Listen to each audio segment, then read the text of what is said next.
I gave you guys my list for the top 10 best movies of 2016. Now let's talk about my picks for the top 10 worst movies of 2016. And yeah, whereas in my top 10 best video, I dressed really nice, in this video, I dressed like I don't give a shit. Because these movies don't deserve a nice shirt and tie. Not from me, anyway. And this is the first ever top 10 worst list I have ever done. If you remember last year, I didn't make a top 10 worst list because I just didn't see enough bad movies to make a justifiable top 10 worst list. However, before 2016 began, I promised you I was going to see a lot more movies this year, whether they were good or bad, and this year I saw enough shitty movies to make what I think is a reasonable top 10 worst list. Now again, before I give you guys my list, I gotta make some quick points. As I mentioned in my last video, I did not see every movie that came out in 2016. However, we're in my top 10 best list. I said that sort of apologetically. Here, I have no regrets. Because I've said it before and I'll say it again. If I got the choice between a good movie and a bad movie, I'm seeing the good movie every single time. I'm getting my money's worth. And point number 2, now this one right here is really important. If you liked any of the movies that are on this list, if you enjoyed any of the movies that are on this list, that is wonderful. I'm in no way, shape, or form saying you're an idiot for liking these movies. I'm not saying that you're wrong for liking these movies. As long as you are having fun of the movies, that is what's important.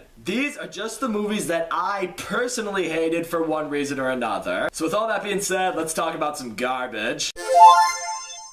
Number 10 for me was one of the more disappointing movies of the year, and that was Passengers. Going into this movie, I thought, alright, we got a very interesting premise. The movie stars Chris Pratt and Jennifer Lawrence. What could possibly go wrong? Yeah, apparently a lot. The trailer for this movie was completely misleading to what the plot was actually like. The entire first half of this movie is so slow and boring because it shows us the same story twice. The movie is just chock full of conveniences left and right. You can totally guess how the movie's gonna end from beginning, middle to end. The movie has solid visual effects, but I'm gonna harken back to the old saying, polish a turd, it's still a turd.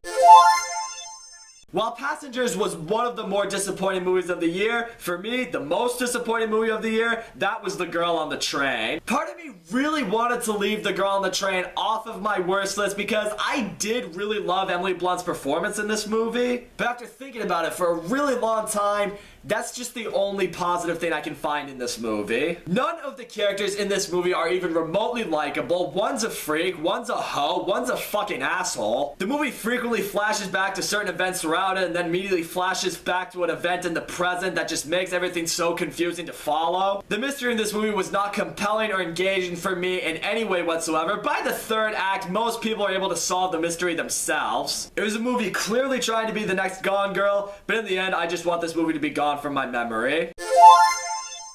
At number 8 on my worst list, we have Dirty Grandpa. A lot of people who see this video will probably be very surprised I don't have Dirty Grandpa much higher on my list. In fact, I may get a lot of hate for that. Hey, if Dirty Grandpa's your number 1, by all means, you put it at number 1. I wouldn't blame you for it. The sole reason Dirty Grandpa is not higher on my list is because there were undeniably some moments in this movie where I did laugh. That being said, any funny moment in this movie is completely dragged out to the point where it becomes raunch for the sake of raunch. Similar to Girl on the Train, this movie really doesn't have any likable characters. Zac Efron was a square, Robert De Niro was a dick, Audrey Plaza played the biggest slut I have seen in a movie in quite a while. It's a completely unoriginal movie, and the biggest question I was asking myself after I saw it was, how did Robert De Niro agree to be a part of this shit? A few laughs here and there might have saved it from being my number 1. Doesn't mean it's good, though.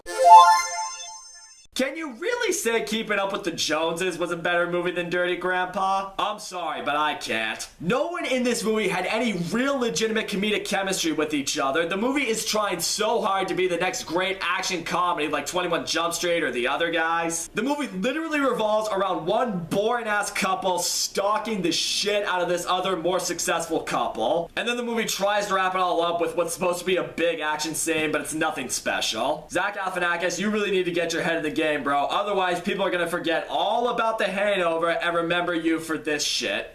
Don't do that to yourself, man. It's no secret, sequels very rarely turn out as good as their predecessors.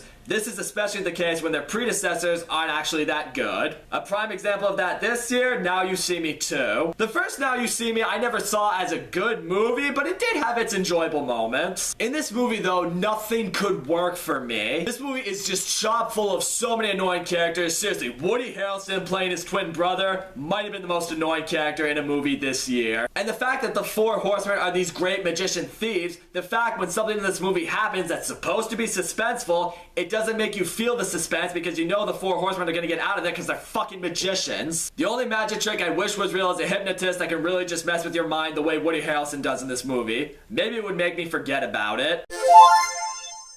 The first Independence Day is the perfect example to what a fun, action-packed sci-fi should be like. Independence Day Resurgence is absolutely not what it should be like. The movie tries to do everything that the first Independence Day did so well, such as the end of the world and characters' families dying, but we've seen all that before, so it makes it boring. The movie tries to bring in the characters from the older movie to make you feel that nostalgia, but it's really not there. The new characters in this movie just sucked. I couldn't get behind them at all. The movie tries to build on way too many characters for you to try to get behind. The action in this movie is just sloppy and messy. It has way too many things going on at once for you to keep up with. And this movie probably actually thought it was going to be so good and be so successful that they decided to make the ending completely set up for a third movie. Hollywood, do not make that third movie. You really shouldn't have even made this movie. Learn to understand that there are some movies out there you need to just leave alone.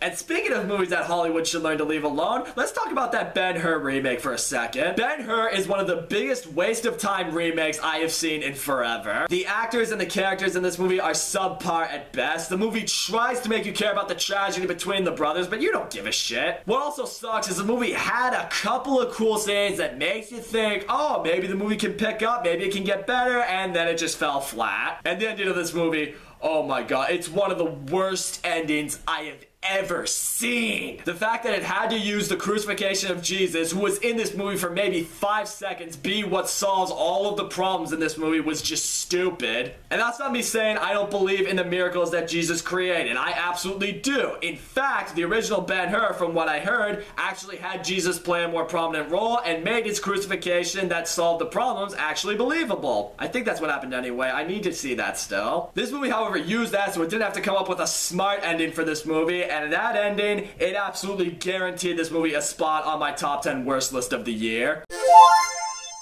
Yeah, some of you may be wondering if I'm done talking about the bad sequels of 2016. Oh no, the top 3 movies of this year, guess what? They're all sequels, and it starts with Jack Reacher Never Go Back. Like Now You See Me, the first Jack Reacher wasn't necessarily a good movie, but I had fun with it. This movie though, This movie, oh my god, it's literally about Jack Reacher trying to save a girl that he's only talked to on the phone while trying to get acquainted with his daughter who he's never met, may not even be his daughter, and she was just, oh my gosh, she was one of those characters that just tries to prove herself throughout it, but she just annoys the shit out of you. None of the action or fight scenes are even remotely enjoyable in this movie. The story just completely falls apart as it goes along. My dad has told me that the Jack Reacher books are actually really awesome.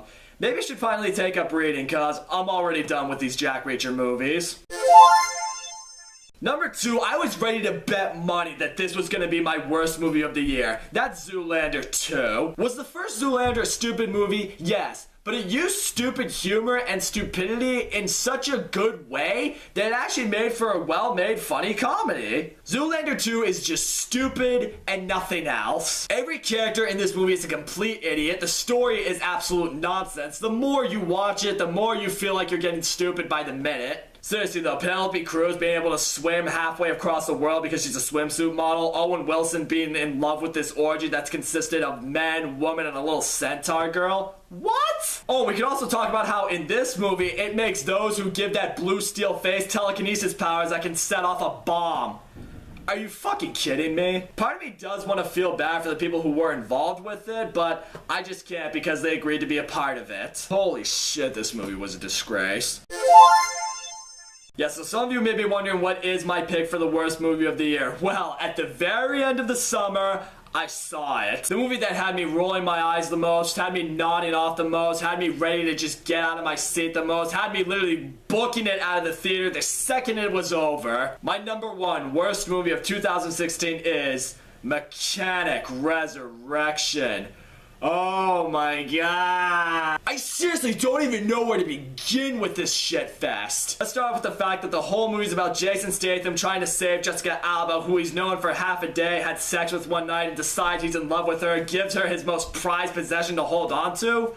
Why? And you want to talk conveniences in a movie? This movie is just full of them. Jason Statham escaping assassins by jumping onto a paraglider at the very right moment. The ways that he's able to kill the people he's supposed to assassinate is just stupid. Literally, one of the ways he just puts a chemical into a drill, drills into the guy's pool, he falls a million stories and dies. So stupid. Oh, and I can even throw in the fact that he survives a fucking explosion on a boat by hiding in a little section that's apparently nuke-proof, like Kingdom of the Crystal Skull shit. People will try to tell me that you shouldn't take the movie too seriously, but how can you ignore all of that? I can't do it. I can't do it. This movie was just stupid. It was not entertaining whatsoever. I can never watch Mechanic Resurrection ever again. If I ever do, something's wrong with me. Like, something's actually mentally wrong with me. I'm getting myself checked out. And that's it. I'm done. I refuse to ever talk about this movie or any of these movies ever again. Whew. Okay, now that I've calmed down a little bit, thank you guys for watching this video. Let me know what you thought of my list, and let me know in the comments section below what were your worst movies of 2016. Doesn't even need to be a top 10 list. If there were just any movies this year that just pissed you off, feel free to discuss it. It's what we're all here for. So thank you guys for watching, and also don't forget to leave a like and subscribe, and I will see you all next time.